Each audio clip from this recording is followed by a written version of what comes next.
জয় Bajrangbali.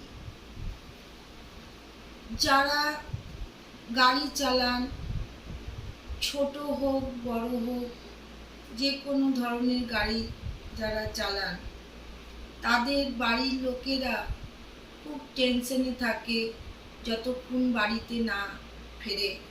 Tension করে, ভয় পায়, চিন্তা করে। সেই থেকে মুক্তি পাওয়ার জন্যে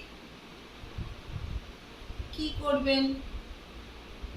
যারা গাড়ি চালান তারা সবসময় একটা বুক পকেটে গীতা রেখে দেবেন, কিংবা আপনার মানি ব্যাগে রেখে দেবেন। দেখবেন কোনো দিন আপনার অ্যাক্সিডেন্ট হবেই না, গীতা যদি সবসময় আপনার কাছে থাকে। আপনি নির্ভয়ে ভালোভাবে গাড়ি চালান, কোনো বিপদ আপনার ঘটবে না। করে দেখুন। নমস্কার, ভালো থাকবেন, সুস্থ থাকবেন। জয় মা তারা।